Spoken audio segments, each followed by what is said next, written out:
There was another group called the Montford Point Marines. The Montford Point Marines in the early 1940s were the first time the United States Marine Corps let black men into the Corps.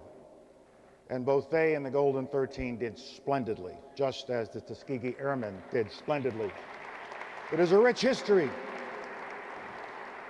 And throughout the Great War in which you fought, you saw the 92nd and 93rd Division. You saw the Triple Nickel 555 Parachute Infantry Regiment.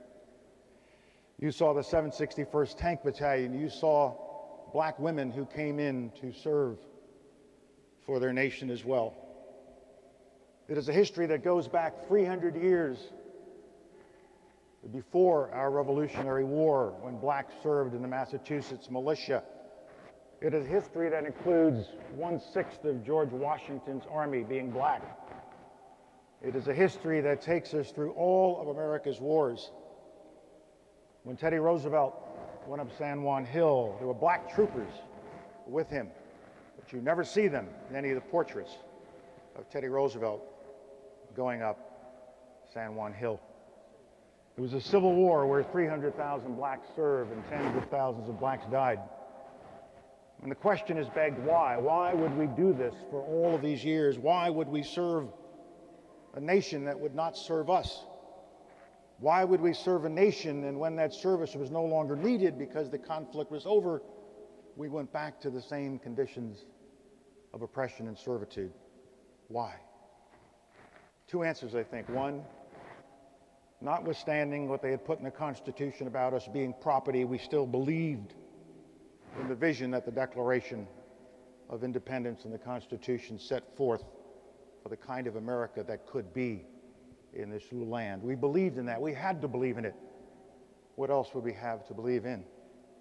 And the other reason, I think, is that military service, laying down your life for your country, was about the only way in which, for so many years, blacks could demonstrate that they were equal to any white citizen.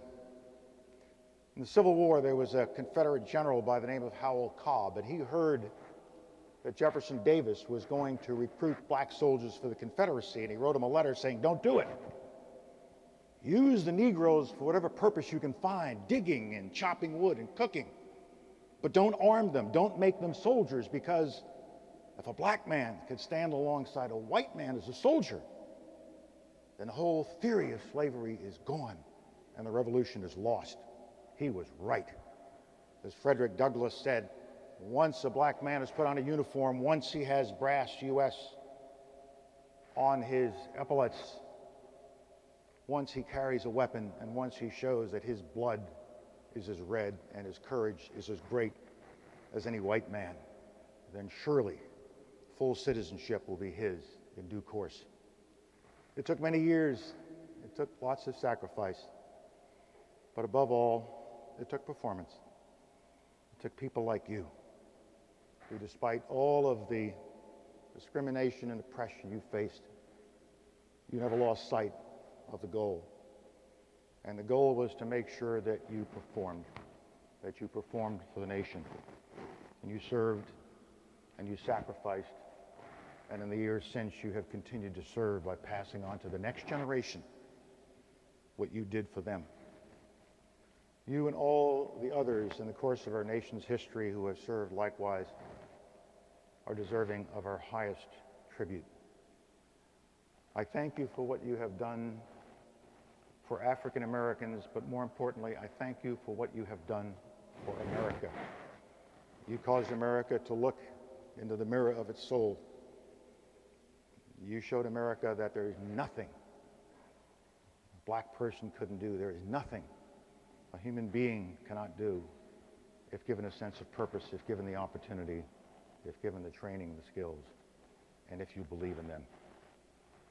So my Tuskegee brothers and sisters, as somebody who has benefited from your service and sacrifice, I thank you as you receive this most worthy symbol of your courage and your sacrifice, the Congressional Gold Medal. Thank you.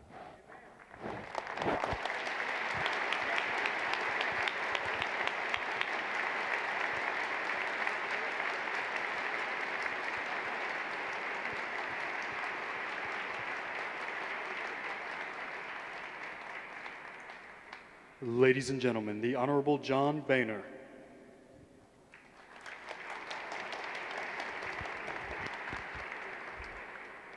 Mr. President, Madam Speaker, my colleagues, and our honored guests.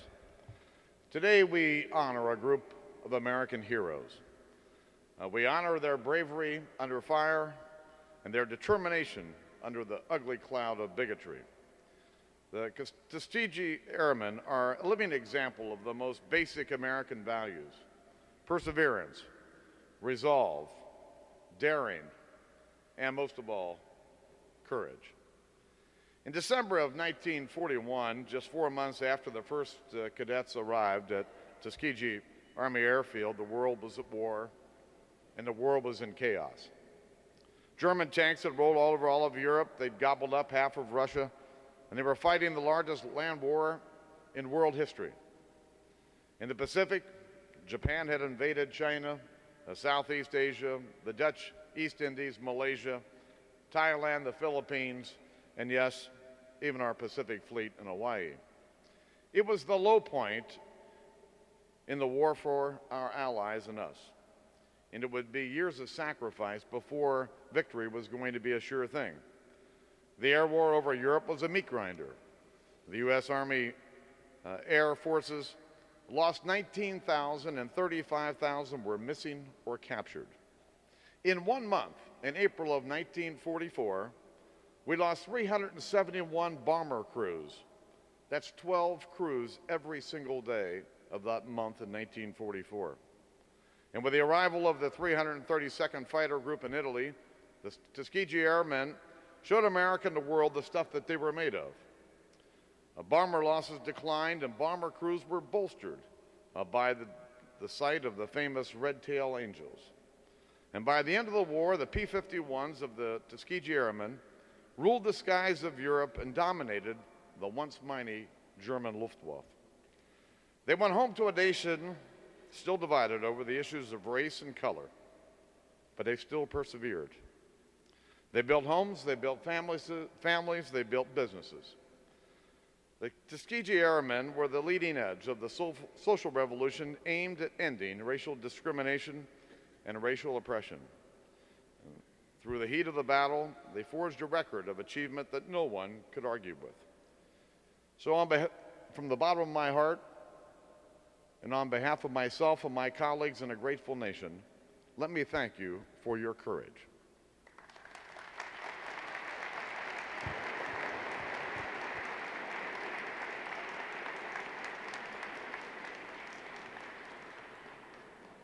Ladies and gentlemen, the Honorable Mitch McConnell.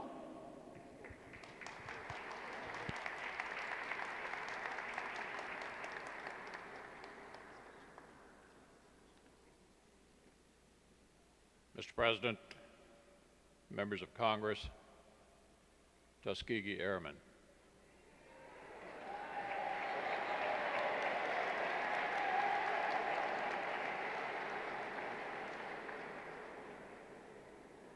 On behalf of Senate Republicans, I'm honored to be a part of this ceremony and to be in the company of these brave men. 60 years after your deeds of heroism, this recognition is long overdue. But the true reward is not in a medal. It is in the nation you defended and shaped through your heroic efforts in the skies of Europe. Men trained at the Tuskegee Army Airfield in the 1940s did what none of their counterparts in the Army did. You fought to protect a country that in large part didn't want you in combat. By doing so, you transformed that disdain into admiration and respect. 13 cadets began the first class of training at Tuskegee